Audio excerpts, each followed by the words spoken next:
Welcome to the treasure trove of folk tales, a magical collection of stories that have inspired generations. Embark on a mythical journey with heroes, fairies, and enchanting creatures, opening the door to a world of imagination and emotion. The story of the barber's elder brother.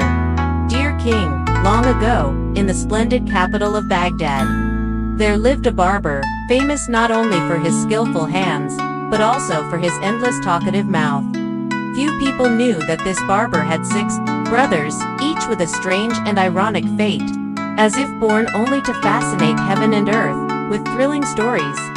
And his eldest brother, named Backback, was a man with an appearance that made everyone turn their heads, with a hunchback too, legs uneven, and often mumbled to himself.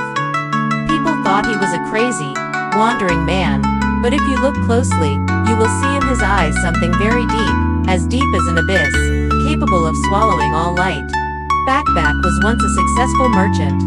He owned a large silk shop, located near the intersection of a large market in Baghdad, the busiest place in the city. Everyone was surprised that a person with such a deformed appearance could become rich, but in fact, that wealth did not come from his business. One rainy night in January, when Backback closed his shop earlier than usual, because of the violent thunder and lightning, he met an old beggar woman, standing huddled on the porch of the shop. She was trembling, holding out her hands to beg. Her eyes were cloudy, but shining with a strange wisdom. "Shopkeeper, do you want to be richer than kings?" the old woman asked in a hoarse voice. Backback replied curiously, "Who wouldn't want to, but how?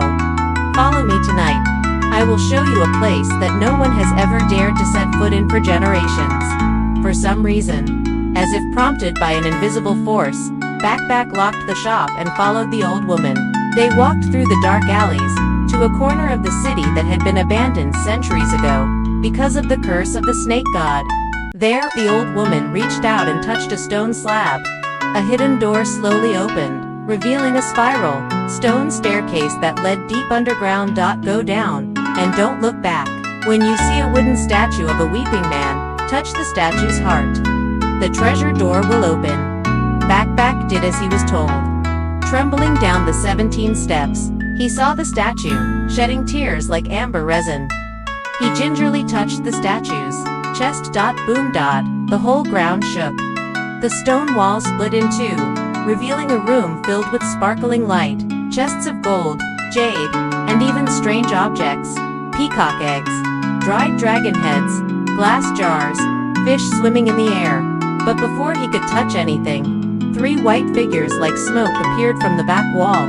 Each figure was a woman, beautiful and fragrant, but their eyes had no pupils. "Who dares to enter the treasure of Shah?" one of the 3 women asked, her voice like the wind whistling through a cemetery. Backback tried to keep calm. "I just want to find a little luck," the second woman said. "Everyone who enters here must leave a part of their body behind." Backback turned pale. "But I am already disabled. What more do you want?" The third woman laughed loudly, handing over a pitch-black ceramic jar. "Drink. If you survive, you will become the richest man in the capital." He drank. A wave of dizziness came over him. When he woke up, he found himself back at the shop, but more hunchbacked, more crippled, and his head constantly echoing the laughter of the 3 women. In return, he found in his house 3 chests of gold. No one knew where they came from. Since the day he had the gold, Backback's life was no longer peaceful. Every night, he heard a strange knock on the door. The night cats meowed like a baby's cry. The wind blew through the roof tiles, whispering his name. One day, he happened to meet a blind Persian priest who said, "The gold you took belongs to Shada, the keeper of the treasure, of the souls of the dead.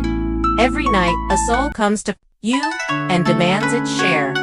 If you do not return it, you will be stripped of everything you have received."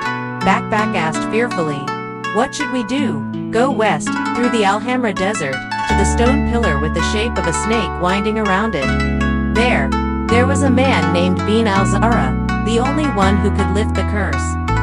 Backback set out that night, but the journey was not simple.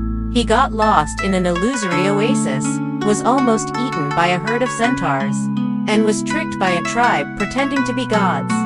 After 7 days and nights, he reached the snake pillar. At that moment, a mysterious ritual was being held. People were preparing to sacrifice a child to the snake god to pray for rain. Bagback recognized the child. It was the orphan he had saved in the Baghdad market. He could not let evil happen. He stood up to stop it, saying that he would be the one to pay the price. The sky was stormy. A bolt of lightning struck the stone pillar. A ray of light broke from the stone, and then a voice echoed, "Bagback, you have learned your lesson. Wealth is not to imprison, but to liberate. From now on, the curse is lifted," and he disappeared right before the eyes of the villagers. Bagback was brought back to Baghdad in a mysterious way. He had no possessions left, but he felt strangely at peace.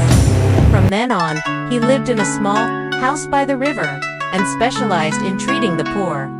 With herbal medicine and advice, no one ever saw him laugh loudly, nor did he complain. Some people said that sometimes on full moon nights, he would sit under the moon, and tell poor children stories about the 3 eyeless women, the wooden statue that cried myrrh, and the stone door where the treasure was hidden.